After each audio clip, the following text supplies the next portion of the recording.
ادا کی، پھر اشراق ادا کیے. جب اشراق ادا کر چکی ہیں، کانپتے ہوئے ہاتھ ہیں، اللہ کے حضور ہاتھ بلند کرتی ہیں، ہاتھ کانپ ریاض کرتی ہے، میرے پروردگار اگر میں نے یہ عبادت اس لیے کی ہے کہ مجھے جنت کی لالچ ہے یا دوزخ کا خوف ہے، پروردگار اگر میں نے یہ عبادت اس لیے کی کہ مجھے جنت کی لالچ ہے تو پھر مجھے جہنم کے گہرے گڑھے میں پھینکنا، پھر مجھے جہنم کے گہرے گڑھے میں پھینکنا. مولا میں تیری عبادت اس لیے کرتی ہوں کہ اس میں تیری رضا ہے، اس میں تیری رضا ہے. ہمیشہ جو بھی کام کرے وہ تسلیم رب کے لیے، رضائے رب کے لیے، رضائے رب کے لیے کریں. جب آپ رضائے رب کے لیے کریں گے تو تمہارا سونا بھی عبادت بن جائے گا، تمہارا بیٹھنا بھی عبادت بن جائے گا، تمہارا بولنا بھی عبادت بن جائے گا، تمہارا کھانا بھی عبادت بن جائے گا، اگر آپ یہ کام صرف اور صرف رضائے رب کے لیے کریں گے. اگر یہ کام صرف اور صرف رضائے رب کے لیے کریں گے. میرے اللہ نے فرمایا ابراہیم بتوں کو توڑ دے. یہ نہیں سوچا کہ میں بت توڑوں گا، چچا حضر جان کا دشمن ہو جائے گا، قبیلے والے خون کے پیاس ہو جائیں گے. توڑ دیا، کسی حوروں کی لالچ میں نہیں، توڑ دیا، کسی چیز کی پرواہ نہیں، رب کا حکم ہے توڑ دیا. میرے آقا حسین نے دنیا کا ہر رشتہ قربان کر دیا کربلا کے ریزداروں میں، ہر رشتہ قربان کر دیا. اور ہر رشتہ قربان کرنے کے بعد آپ نے اپنے چہرے انور کو آسمان کی جانب اٹھایا اور اللہ کے حضور عرض کیا میرے پروردگار. آپ نے جو ربائی پڑھی تھی اس کا مفہوم یہ تھا، آپ نے فرمایا میرے پروردگار میں نے تیری محبت میں خلق کو تر کر دیا ہے، میں نے تیری محبت میں خلق کو تر کر دیا ہے. اب اگر میرے جسم کے ٹکڑے ٹکڑے بھی ہو جائیں میں تب بھی تیری محبت سے باز نہیں ہوگا. اور سجدے میں سر رکھ کر اللہ کے حضور آپ نے عرض کی الہی رضم پہ رضا ہے، مولا میں تیری رضا پہ راضی ہوں. تسلیماً لامرن تیرے حکموں کو تسلیم کے اعلان کرتا ہوں، لا معبود سواک تیرے سوا کوئی معبود. دنیا میں جو بھی کام کرو وہ رضائے رب کے لیے کرو، دنیا میں جو بھی کام کرو وہ رضائے رب کے لیے کرو. مقصود رب راضی ہو جائے، رب راضی ہو جائے. یہ تصوف کیا ہے؟ تصوف کوئی اوراد و وظائف سیکھنے کا نام نہیں ہے، کونے کھدرے میں جا کر چلے کاٹنے کا نام نہیں ہے. تصوف کیا ہے؟ اس کی تشریح کیا ہے؟ تصوف کہتے کس کو ہے؟ بڑی خوبصورت تشریح بڑے بڑے صوفیاء نے تصوف کی تشریح کی، لیکن اپنا اپنا ایک ذوق ہے. جتنی مجھے اس کی تشریح حضرت حسین بن منصور حلاج کی پسند ہے کسی کی نہیں، سب سے خوبصورت تشریح جو مجھے پسند ہے، یہ اپنا ایک ذوق ہے. حضرت حسین بن منصور حلاج یہ تاریخ کے اندر ایک متنازع شخصیت ہے، سمجھیں. بعضے کہتے ہیں منصور سولی پہ چڑھ گئے، مشہور ہے یہ. منصور سولی پہ نہیں چڑھے، آپ کا بیٹا حسین تھا جو مقام ولایت کے اوپر فائز ہوا اور مشہور باپ ہو گیا. حلاج تخلص ہے. حلاج تخلص کیوں ہے؟ اس لیے کہ آپ کا ایک دوست تھا، وہ روئی کا کام کرتا تھا، پنجائی کا. ایک دفعہ اسے کسی چودھری نے بہت سے بستر دیے بچی کی شادی کے لیے، یار یہ تیار کر دے. اس سے وقت پہ تیار نہ ہو سکے. اب اسے ڈر تھا کہ وہ آئے گا مجھے بے عزت کرے گا. وہ کہنے لگا حسین بن منصور کو کہ آپ یہاں کھڑے ہو جائیں، جب وہ چلا جائے گا مجھے بتا دینا، پھر میں دکان پہ آ کے بیٹھ جاؤں گا. وہ ڈر کے مارے چلا گیا. جب وہ چلا گیا تو حسین بن منصور انگل سے اشارہ کرتے گئے، خود بخود روئی صاف ہوتی گئی. آپ نے بستر جو ہے وہ بھر کے رکھ دیا، جس کی وجہ سے حلاج آپ کو تخلص پڑا. اب حسین بن منصور انا الحق کا نعرہ بظاہر ایک کفریہ نعرہ.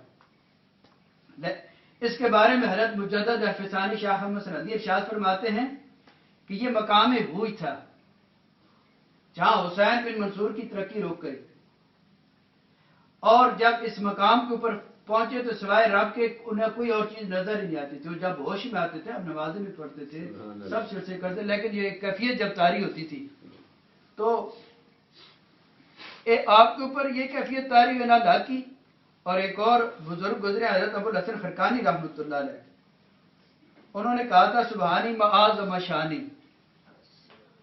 دوستوں نے عرض کہ حضور کبھی کبھی جب آپ بے ہوش ہوتے ہیں تو آپ کے منہ سے یہ الفاظ نکلتے ہیں.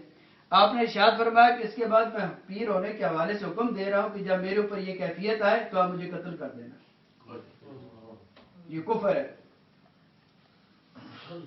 لہذا آپ کے اوپر یہ جب کیفیت طاری ہوئی اور آپ کے منہ سے یہ نکلنا شروع ہو گیا سبحانی معاذ و مشانی, مریدوں نے حکم سمجھ کے پیر کا آپ کے اوپر تلواریں چلا دی. تلوار ادھر سے بھی گزر گئی, ادھر سے بھی گزر گئی, آپ کو کچھ بھی نہیں ہوا.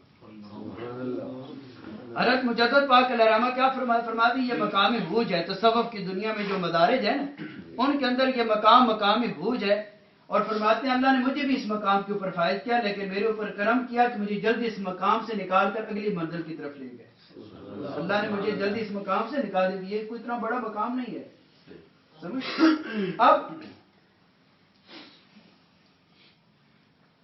جب آپ نے, اور یہ کیفیت کب پیدا ہوئی, اس وقت کہ جب لوگوں نے آپ کے ذہن میں ایک بات ڈالی کہ آپ کی جو بہن ہے وہ رات کو کدھر جاتی ہے, تجھے پتہ ہے. آپ پریشان ہو گئے, یار میری بہن بڑی پارسا ہے اور یہ مجھے کیا کہہ رہا ہے.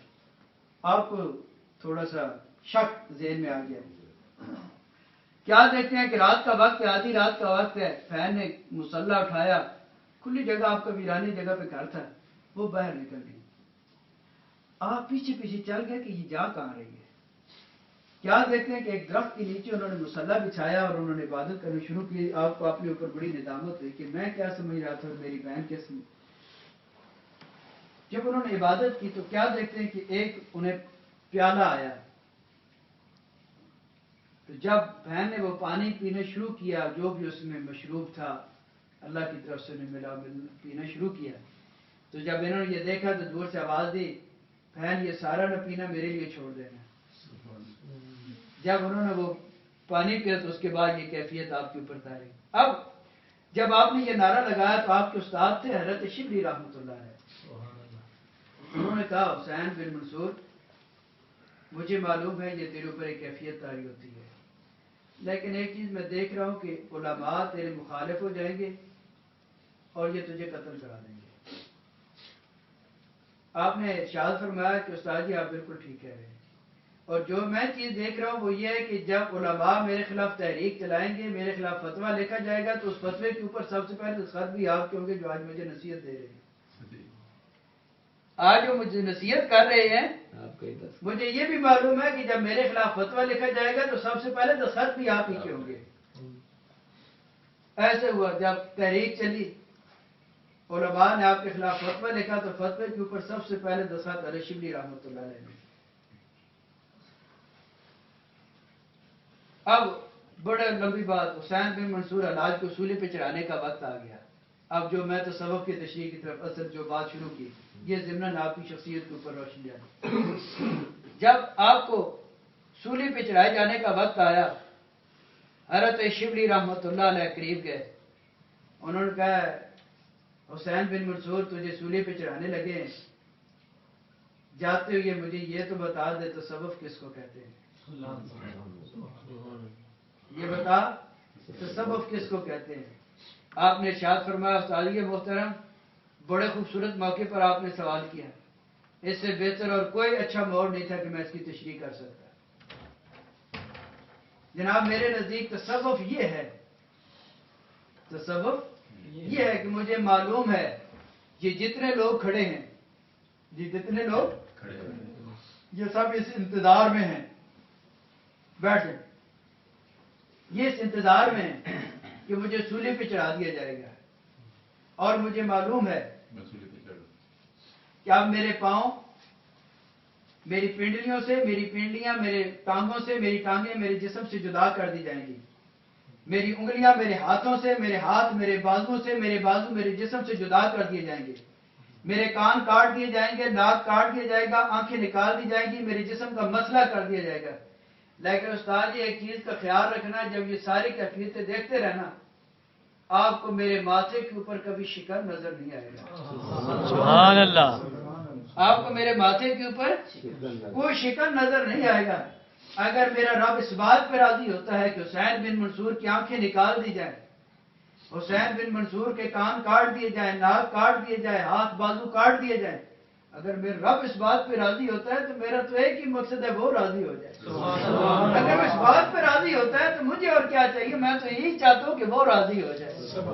آپ اس پوری کیفیت میں میرے ماتھے کے اوپر شکن نہیں دیکھیں گے۔ تو سبب کیا ہے؟ مرضی مولا کو پا لینے کا نام ہے۔ دنیا میں جو بھی کام کرے وہ رضائے رب کے لیے کرے۔ اور بڑی خوبصورت بات حضرت بابا فرید الدین گنج شکر رحمۃ اللہ علیہ، سبحان اللہ، آپ کے داماد ایک گزرے ہیں، پہلے خلیفہ تھے، پھر انہیں آپ نے اپنے داماد بھی بنا لیا تھا، حضرت بدر الدین اسحاق رحمۃ اللہ علیہ۔ یہ دو گزرے، ایک بدر الدین سرندی گزرے ہیں، ایک بدر الدین اسحاق گزرے ہیں۔ بدر الدین اسحاق اپنی کتاب کے اندر لکھتے ہیں، ایک دفعہ بابا صاحب بیٹھے ہوئے تھے، درویش کی کیفیت ہوتی ہے، بیٹھے بیٹھے بابا صاحب اللہ دے نال گفتگو کرنی شروع کر، ربا میں نے اس گل کی کوئی پرواہ نہیں کہ تو میں نے جنت ہی سٹے گا یا دوزخ وچ، لیکن ربا یاد رکھی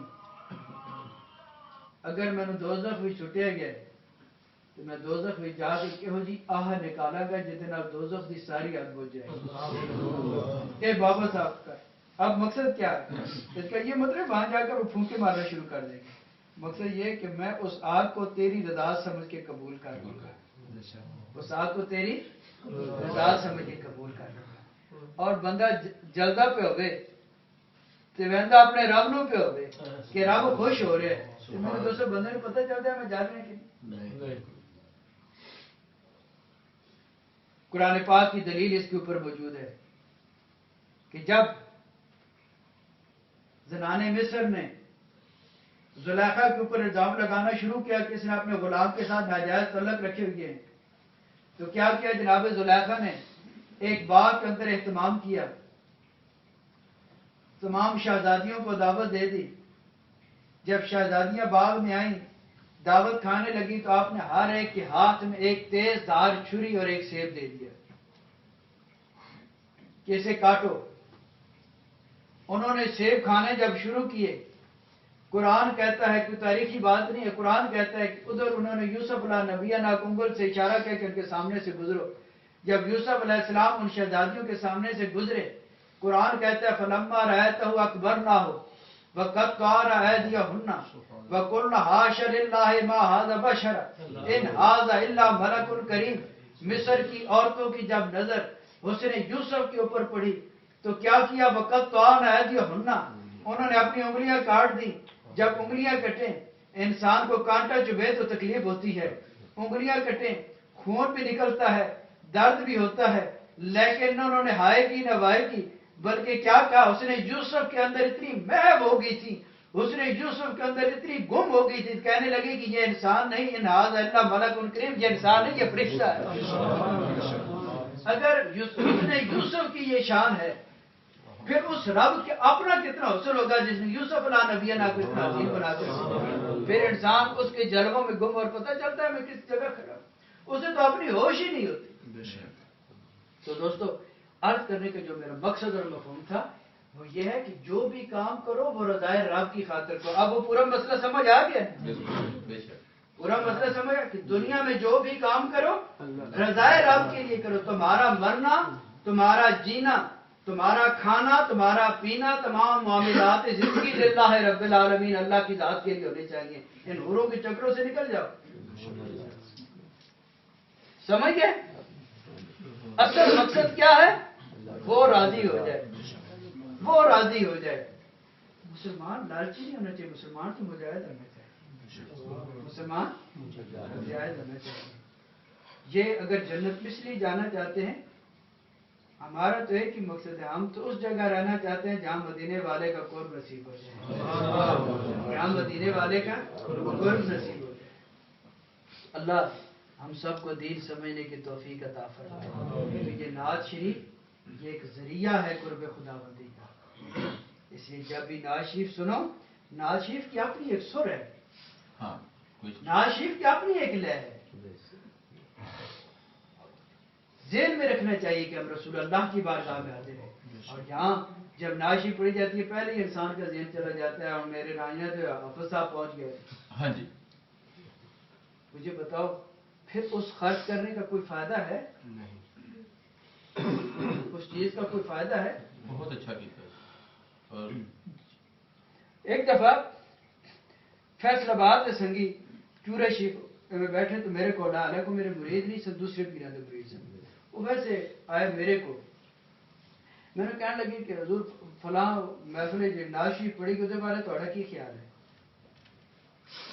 میں نے کہا یاد رکھنا یار میں تو گناہگار سے انسان ہوں. ہمیں اس بات کا کوئی پتہ نہیں ہوتا کہ یہ جو ہم نے عبادت کی ہے قبول ہوئی ہے کہ نہیں. لیکن ایک چیز جو ہمارے اسلاف نے ہمیں بتائی ہے وہ یہ ہے کہ وہ عبادت جس کے کرنے سے انسان کی آنکھیں نمناک ہو جائیں. انسان کی آنکھیں نمناک ہو جائیں. گنبد خضرا کا تصور انسان کے ذہن میں آ جائے, مدینے والے کی طرف رجوع ہو جائے اور آنکھوں سے آنسو بہنا شروع ہو جائے, تو بزرگوں نے بتایا کہ سمجھ لو وہ محفل اللہ کی بارگاہ میں قبول ہو گئی. اور وہ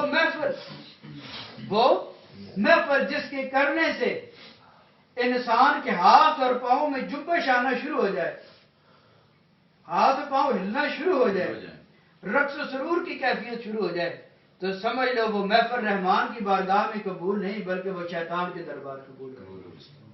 پھر آپ یہ خود اپنا محاسبہ کر لیں کہ وہ کیا محفل تھی. اس چیز کا خاص خیال رکھا کریں. میں شکر الحمدللہ یہ بچے آ گئے بڑی محبت کے ساتھ ہر سال محفل کا انعقاد کرتے ہیں. ہر سال بڑی محبت کے ساتھ. ایک محبت ہے, ورنہ اور بھی یہاں پیر ہیں دعوت دے سکتے ہیں, مجھے پتہ ہے ان کی ایک محبت ہے, مجھے بلاتے ہیں. میں نہ بھی ہوں پھر بھی اس محفل میں ہو جانا ہے. لیکن کم از کم ناخواں حضرات کو اس بات کی قید لگا دیا کریں کہ جو آج کل کی نعتیں شروع ہو گئی ہیں ان نعتوں سے تھوڑا سا گریز کریں, اور جو صحیح نعت شریف لکھی گئی ہے کسی گانے کے اوپر غزل کے اوپر نہیں بلکہ محبت کے ساتھ مدینے والے کی بارگاہ کا تصور رکھ کر جو کلام لکھا گیا آپ وہ کلام کریں. اور ان لوگوں کو یہ تنگ نہ کیا کریں کہ آپ کھڑے ہو جاؤ اور اس طریقے سے یہ رقص کرنا شروع کر دو. یہ نقش بندیوں کا سٹیج ہے. ہمارا مزاج نقش بندی مزاج ہے. ہم حضرت مجدد الفسانی کے مرید ہیں. ہم حضرت مجدد الفسانی کے مرید ہیں. باقیوں کے ساتھ ہماری محبت ہے. مرید ہم اپنے مجدد پاک کے ہیں اور ہم اس حوالے سے اپنے مجدد پاک سے اپنے ہر معاملے میں رہنمائی دیتے ہیں. یہ پہلے ہی انہیں بتا دیا کریں. اور یہ ضروری نہیں ہوتا کہ آپ 30-40 ہزار روپے کی بکنگ کرا کے نعت خوان بلاتے ہیں. میں صحیح بات ہے. اب یہ حافظ جب بیٹھ کے پڑھتے ہیں کوئی کمی ہے؟ کوئی کمی نہیں. مزہ آیا جی نعت نہ پڑھی, بڑی لطف آیا کہ نہیں آیا؟ بہت لطف آیا جی, یقین نہیں. سمجھے نا, اپنی قبر بھی یاد آئی ہے تو اس موقع تے وہ وقت بھی آیا کہ یار قبر بھی جائیے کہ حضور آن تے اس ٹائم سے ساری دستگیر اور پورا ماحول بنے کہ نہیں بنے, ایک کیفیت آئی ہے. کم از کم ان چیزوں کا سانو خیال رکھنا چاہیے. اور اسی جڑے بے تکے پیسے دینے, مینو پتہ ہوتا ہے جتنے بھی ناتھان ہے پچھو 3 دفعہ ایک پلاٹ میں بیچ چکے ہونے ہیں. تقوی نے سارا تو پچھو مینو پتہ ہوتا ہے. تو اتوں سننے والے تو سارے کو سارے کی ہسٹری موجود ہوتی ہے. پورے پنجاب کا وزٹ کرنے والے لوگ سن جی تھی ان لوگوں نے خرچ کرتے ہو بے تکا. کیا وہ بہتر نہیں کہ اپنے علاقے کے غریب جہے نعت خوان تھی انہوں نے بلا کے انہوں کی مدد کرو. کم از کم 3 مہینے انہوں کا تو چولہا جل سکے. بہروپی لوگوں کی مدد کرنا کہ اج تھی دسو جہاں نعت خانہ لباس پایا ہوتا ہے ایویں جی کنجرا لباس پایا ہوتا ہے, ریشمی لباس پا کے ایک بڑا عجیب جی کیفیت تاری ہوگی. ناخان تو آتا ہے جہاں حضور دا عاشق ہوگی, حضور دا غلام ہوگی. جہے ایویں ریشمی لباس پا کے کنجرا کا لباس پا کے ٹرتے تو کی اداکاری ہوگی. تو کم از کم ان چیزوں کا خیال رکھو. تھی انہیں خرچ کرتے ہو, مقصد کی ہے کہ مدینہ والا راضی ہو جائے. ان لوگوں کی خدمت کرو تاکہ واقعی مدینہ والا راضی ہو جائے. پروفیشنل لوگوں تو کیوں جو بنا لے جنہوں نے ذریعہ معاش بنائے ہوئے, جنہوں لوگوں نے ذریعہ معاش بنایا انہوں کو بچو. انہوں لوگوں نال پیار کرو جڑے اپنی آخرت سنبھالنے واسطے حضور دی نعت شریف پڑھ دیں. اس چیز کا ایک خاص خیال رکھا کرو. باقی صحیح بات دلی خوشی بھی ہونی ضروری نہیں کہ میرے نال ہر بندہ کس چیز کو متفق ہو بیٹا کوئی چیز ایسی ہونی ہے جڑی آف دی ریکارڈ ہونی ہے